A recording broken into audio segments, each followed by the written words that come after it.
কড়াইয়ের মধ্যে ইঁচড় মাংস একসাথে দিয়ে রান্না করলেই ইঁচড় চিকেন হয়ে যায় না। ইঁচড় চিকেনের আসল স্বাদ পেতে হলে সঠিক পদ্ধতিতে আপনাকে রান্না করতে হবে। আজ আমি এমন পদ্ধতিতে ইঁচড় চিকেন রান্না করব যে যাকে খাওয়াবেন সেই নাম করবে। পুরো ভিডিওটা দেখতে থাকুন, আশা করি আপনাদের খুব ভালো লাগবে। বন্ধুরা, গ্রামের বাড়ি গাছের ইঁচড়টা কালকে পেড়ে আনা হয়েছে, কালকে রান্না করা হয়নি, তাই আমি ইঁচড়টা আজকে রান্না করব। তো বন্ধুরা, ইঁচড়টাকে আমি প্রথমে কেটে নেব। ইঁচড়টা উপর থেকে পড়েছে না, ডানাতে করে বেড়েছে, অনেক উপর থেকে পড়েছে, তাই জন্য ইঁচড়টা একটু কালো হয়ে গেছে। এতেই হয়ে যাবে।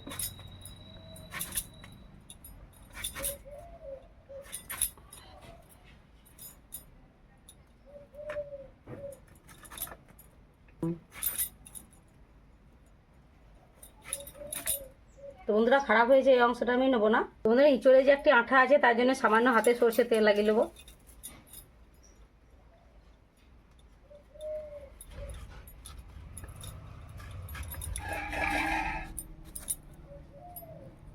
ইঁচড়টাকে আমি এরকম বড় বড় করে কেটে নেবো। তো বন্ধুরা, এখানে হলুদ জল নিয়েছি, হলুদ জলের মধ্যে ফেলে দেবো, ইঁচড়ের কষ্টানি ভাবটা চলে যাবে।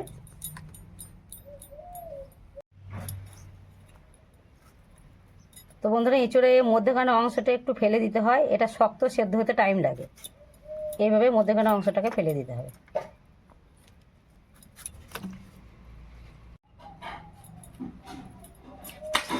তো বন্ধুরা, ইঁচড়গুলো সব কাটা হয়ে গেছে।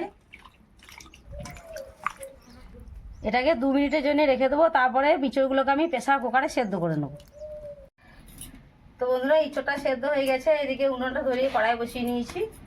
ইঁচড়টা আমি ভেজে নেওয়ার জন্য সামান্য সরষের তেল দিয়ে দেবো।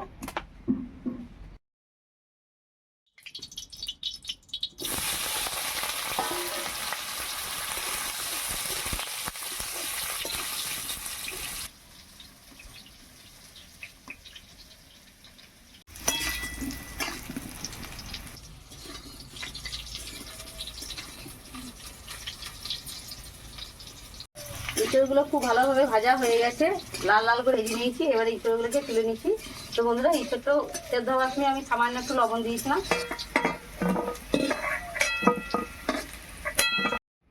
তো বন্ধুরা, আমি আবারও ওই তেলেই তেল দিয়ে দিচ্ছি।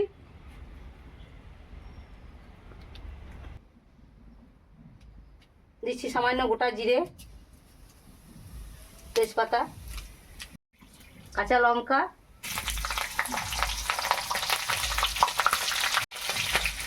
কুচিয়ে রাখা পেঁয়াজ,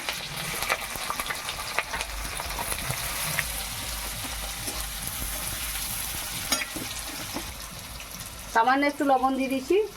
এর জন্য পেঁয়াজটা তাড়াতাড়ি গলে যাবে, তাই জন্য সামান্য একটু লবণ দিয়ে দিলাম। দিয়ে দিচ্ছি আদা রসুন বাটা।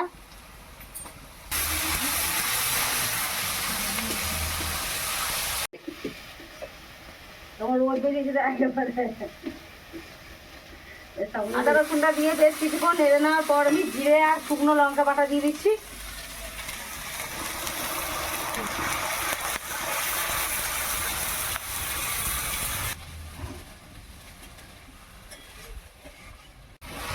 দিয়ে দিচ্ছি হলুদের গুঁড়ো,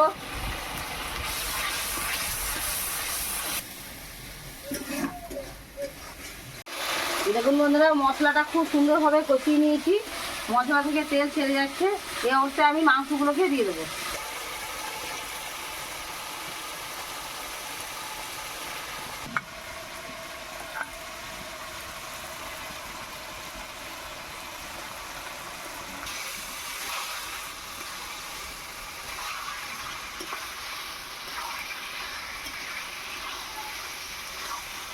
তো বন্ধুরা, মাংসটা পরিমাণ মতো লবণ দিয়ে দিচ্ছি। দিয়ে দিচ্ছি চিনি। একটু করে জল দিয়ে বেশ ভালোভাবে কষিয়ে নেবো।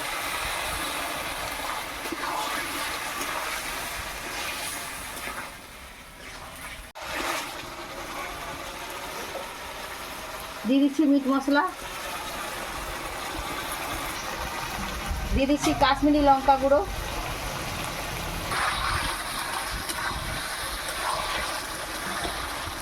দিয়ে দিচ্ছি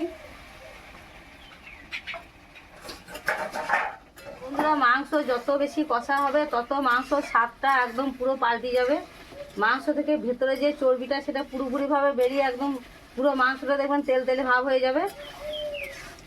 আর মাংস অল্প নেড়ে জল দিয়ে দিলে সে মাংস স্বাদ একদম ভালো লাগবে না।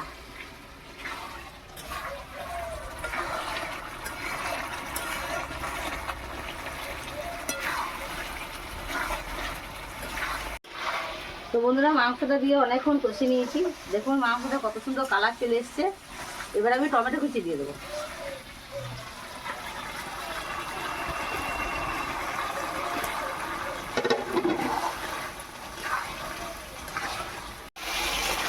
দেখুন বন্ধুরা, টমেটো দিয়ে বেশ কিছুক্ষণ নেড়ে নেওয়ার পর আমি ইঁচড়গুলোকে দিয়ে দেবো।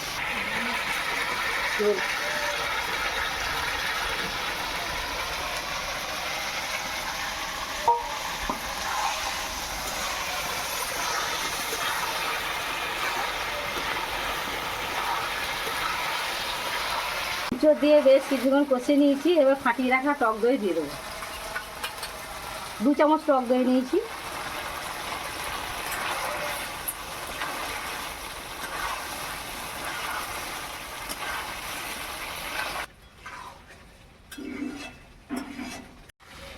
দারুণ সুন্দর গন্ধ যা বেরিয়েছে না। তো বন্ধুরা, আপনারা এইভাবে একবার হলেও রান্না করে দেখবেন। তো বন্ধুরা, ইঁচড় চিকেন একদম তৈরি হয়ে গেছে। ইঁচড় চিকেনটাকে আমি নামিয়ে নিচ্ছি।